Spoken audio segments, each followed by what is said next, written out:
उषा का सगा बेटा सुनील और बहू कीर्ति उन्हें उनके सौतेले बेटे के साथ छोड़कर जा रहे होते हैं। बेटा, तेरी जब कमाई बढ़ जाएगी कम से कम तब तो मुझे तू लेने आ जाना। हाँ हाँ माँ, क्यों नहीं। चलो भी, अब कितना लेट कर दिया है, टैक्सी इंतजार कर रही है बाहर। हाँ हाँ चलो। सुनील और कीर्ति चले जाते हैं और उषा उन्हें जाता हुआ देख उदास हो जाती है। तभी वहां निशा आ जाती है। अपनी सास को उदास देख निशा उनके पास जाती है। क्या हुआ मम्मी जी, आप तो बहुत सगा बेटा करती थी। आपके सगे बेटे ने तो आपको छोड़ दिया और चले गए अपनी अलग गृहस्थी बसाने। देख बहू, मेरे बेटे को कुछ भी कहने की जरूरत नहीं है। मुझे यकीन है कि जब उसकी तनख्वाह बढ़ जाएगी तो वो मुझे लेने जरूर आ जाएगा। हाँ, ये भी देख लेंगे कि वो लोग आपको वापस लेने आते हैं या नहीं। तब तक तो आप भी यहीं हो और मैं भी। उषा अपने बेटे के ना होने से बहुत ही उदास रहने लगती है। उन्होंने खाना खाना भी छोड़ दिया। सुनिए जी, मम्मी जी ने आज भी कुछ नहीं खाया। जब भी खाने के बारे में पूछती हूँ तो कह देती हैं भूख नहीं है और अपने कमरे में ही बैठी रहती हैं। ये सुनकर ऋषभ अपनी माँ के पास खाना लेकर जाता है। माँ, सुनील बेटा आ गया तू? ओह, तू है। माँ, मैं खाना लाया हूँ, खा लीजिए प्लीज। आप ऐसे भूखी रहेंगी तो बीमार पड़ जाएंगी। मुझे भूख नहीं है, ले जा तू खाना। ठीक है, फिर जब तक आप नहीं खाएंगी मैं भी नहीं जाने वाला यहाँ से। अरे तू क्यों जिद करता है? कहा ना मुझे भूख नहीं है।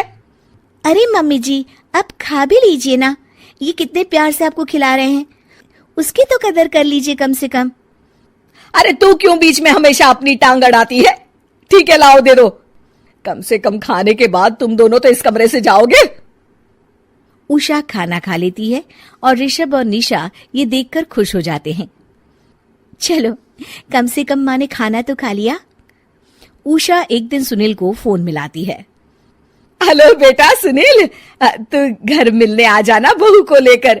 कितने दिन हो गए, बहुत मन कर रहा है मेरा। हाँ हाँ ठीक है माँ, ऑफिस में बहुत काम है, टाइम मिला तो आ जाऊंगा। सुनील फोन काट देता है। हेलो सुनील बेटा।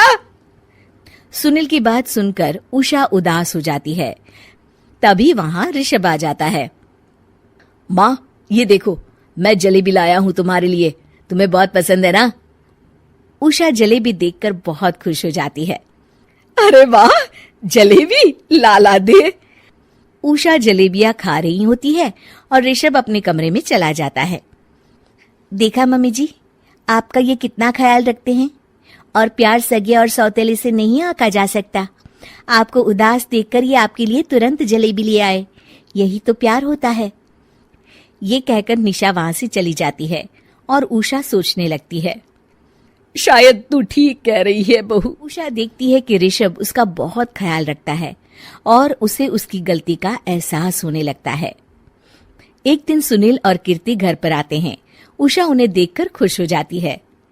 और माँ कैसी हो? अरे बहुत अच्छी हूँ। ऋषभ और बहू मेरा बहुत ख्याल रखते हैं। वैसे मुझे नहीं लगा था कि तू आएगा बहू के साथ। क्यों, ऐसा क्यों लगा आपको माँ? बेटा, फोन पर तूने कहा था कि तुझे बहुत काम है।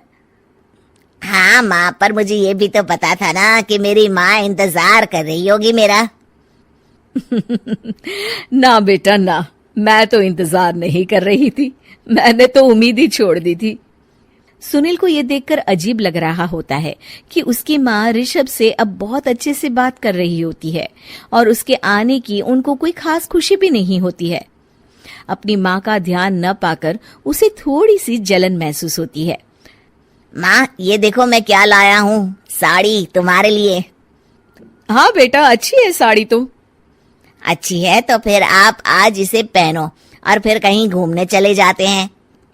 बेटा, ऋषभ ने भी मुझे साड़ी दी थी, आज तो मैं वही पहनूंगी।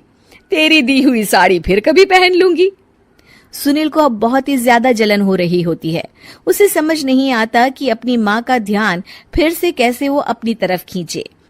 रात हो जाती है और उनके जाने का वक्त आ जाता है। माँ चलो अपना सामान बांधो और हमारे साथ चलो। कीर्ति ये सुनकर चौंक जाती है। ये क्या कह रहे हैं आप?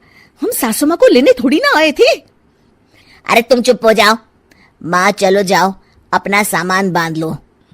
आप मेरे साथ आ रही हो, मैंने कह दिया तो कह दिया। अरे पर बेटा, तेरी तो तनख्वाह कम है, मैं तुझ पर बोझ नहीं बनना चाहती। अरे मुझ पर बोझ नहीं हो माँ, बस आप चलो ना, मैं लेकर ही जाऊंगा आपको। नहीं बेटा, अब मैं नहीं आना चाहती। मैं तो अब ऋषभ और बहू के साथ ही रहूंगी। ये सुनकर ऋषभ चौंक जाता है। ये क्या कह रही हो माँ? हाँ बेटा, मैं कहीं नहीं जाने वाली अब। माँ अब सच में नहीं जा रही? नहीं बेटा, मैं तो तेरे पास ही रहूंगी अब, और जो प्यार मैं तुझे नहीं दे पाई वो सब दूंगी बेटा। ऋषभ और उसकी माँ गले मिलते हैं और निशा खुश हो जाती है।